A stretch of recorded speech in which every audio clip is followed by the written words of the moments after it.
Hola, buenas tardes. Mi nombre es Brandon Rodríguez. Estamos haciendo el video acerca del segundo parcial de lo que hemos aprendido en cuanto al segundo parcial, las actividades y de lo que fuimos viendo. Esto es lo que vamos a hablar en este video. Esto es lo que yo aprendí en cuanto a las actividades. Aprendí acerca de las normas y medidas de salvaguardia. Tienen la finalidad de asegurar que las instituciones financieras y sus programas inversiones no perjudican a los pueblos ni al medio ambiente. Como mínimo, unas salvaguardas eficaces deberían asegurar que una institución o un inversor son capaces de identificar posibles daños y permitirle tomar medidas con el fin de evitar impactos adversos. Son muy necesarias y parte esencial en la financiación sostenible y responsable del desarrollo porque establecen reglas y directrices claras para que el personal sepa cómo abordar las cuestiones sociales y ambientales. Al mismo tiempo, las políticas de salvaguardia pueden ayudar a las instituciones a hacer bien, promoviendo el de desarrollo sostenible y fomentando las políticas positivas y reformas jurídicas que mejoran los medios de vida locales y ayuden a las comunidades a ejercer sus derechos. También, si se implementan apropiadamente las medidas de salvaguardias, aumenta la eficacia del desarrollo y se ha demostrado que ayuda a conseguir resultados positivos. En lo que se refiere a la reducción de la pobreza, un hecho sumamente importante es que las políticas y los compromisos vinculantes respaldados por mecanismos independientes de denuncias pueden ayudar a los ciudadanos y a las comunidades afectadas a pedir cuentas a los organismos de fomentar del desarrollo y las instituciones financieras, permitiendo que ejerzas sus derechos y exijan el respeto de los mismos cuando surjan problemas y fallas en la planificación e implementación de los proyectos. También los organismos de financiamiento públicos y privados canalizan enormes cantidades de dinero hacia estas inversiones, que amenazan con desplazar literalmente a millones de personas. Por ejemplo, en el caso del Banco Mundial, por sí solo, se calcula que en todo momento hay más de 1 millón de personas afectadas por reasentamientos involuntarios en proyectos financiados por el banco, además de las amenazas del sector de los agronegocios y otros. Millones de personas que viven en los bosques están enfrentando un acaparamiento verde de tierras. Cuando el sector privado y los gobiernos intentan convertir el carbono de los bosques y los servicios de los ecosistemas en productos básicos y comercializar en ellos.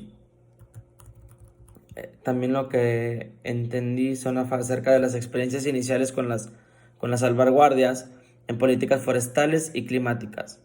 Sugiere que tanto los gobiernos como las entidades internacionales carecen de capacidad y mecanismos eficaces para aplicar los requisitos de las salvaguardias. Los pueblos indígenas se quejan cada vez más de que no se presta la debida atención a las cuestiones de los derechos en varios países que se están preparando para futuros programas como el RED.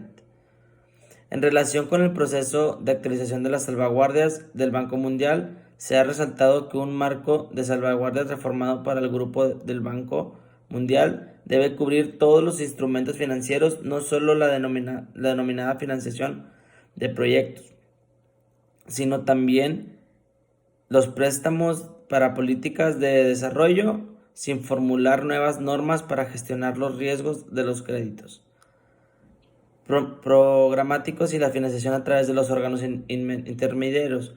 El banco está abocado a seguir en camino peligroso que podría llevarle a adoptar un marco de salvaguardias inadecuado. El acuerdo sobre salvaguardias, Acuerdo SG, establece normas para la aplicación de medidas de salvaguardias de conformidad con el artículo 19 del GATT de 1994.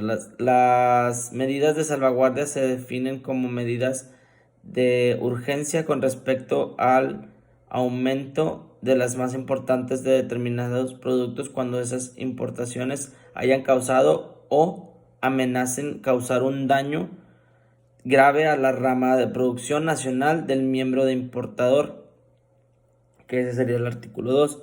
Esas medidas que en general adoptan la forma de suspensión de concesiones u obligaciones puede consistir en restricciones cuantitativas de las importaciones o aumentos de los derechos por encima de los tipos consolidados.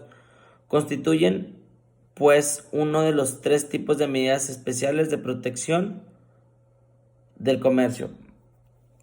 Los otros dos son las medidas antidoping y las medidas compensatorias, a las que pueden recurrir los miembros de la OMS. Los principios rectores del acuerdo con respecto a las medidas de salvaguardia son los siguientes. Deberán ser temporales, solo podrán imponerse cuando se determine que las importaciones causan o amenazan con causar un daño grave de una rama de producción nacional competidora. Se aplicará esto generalmente de manera no selectiva, es decir, en régimen NMF o de la nación más favorecida. Se liberalizará progresivamente mientras estén en vigor. El miembro que las imponga deberá, en general, dar una compensación a los miembros cuyos comercios se vean afectados. Las medidas arancelarias que se tomarían serían, aparte de la precisión general de que las medidas de salvaguardia solo deben aplicarse en las medidas necesarias para prevenir o reparar un daño grave y facilitar el reajuste.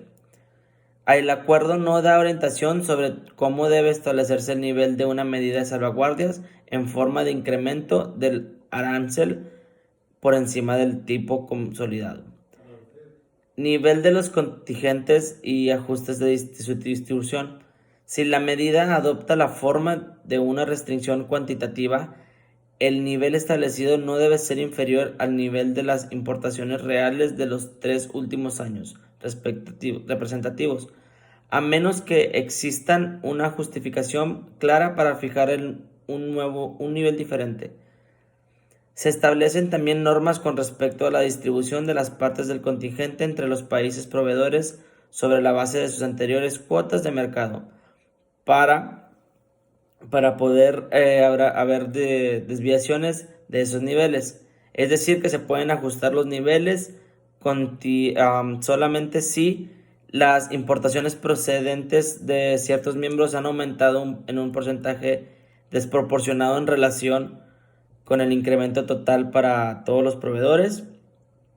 Los motivos para apartarse de la regla general están justificados y si las condiciones en que esto se ha hecho son equitativas para todos los proveedores del producto en cuestión. La duración y exámenes de las medidas. La duración máxima de una medida de salvaguardia será de 4 a menos que se prorrogue de conformidad con la disposición del acuerdo. En particular, una medida podrá prorrogarse únicamente si tras una nueva investigación se estima necesariamente un mantenimiento para prevenir o reparar el daño grave y solamente si hay pruebas que demuestre que la rama de producción está en proceso de reajuste. El periodo de aplicación inicial y toda prórroga del mismo no podrá generalmente exceder de 8 años. Por parte de las medidas de salvaguardia vigentes por más de un año, habrán de liberalizarse progresivamente a intervalos regulares durante el periodo de aplicación. Si una medida se prorroga transcurrido el periodo de aplicación inicial, no podrá ser más restrictiva durante el periodo de prórroga de lo que lo era al final del periodo inicial, y deberá proseguirse su liberalización si la duración de la media excede de 3 años. Deberá ser objeto de examen cuando haya transcurrido la mitad del periodo de aplicación. Sobre la base de ese examen, el miembro que aplique las medidas deberá, si procede, revocar la medida o acelerar el ritmo de la liberación. Esos fueron los temas que tocamos en el segundo parcial, fue más o menos lo que yo entendí. Sí, sí llegué a tener algunos conflictos al principio en cuanto a lo que era las duraciones y los exámenes, también las medidas que se tenían que tener y los niveles de contingencia se me estaban dificultando un poco, pero ya estudiando un poco, dándole leídas, me pude dar cuenta de que cómo es que nos vamos a ayudar y cómo es que nos pueden apoyar incluso nosotros. Y eso fue lo que yo aprendí en este segundo parcial acerca de la materia de marco legal. Gracias.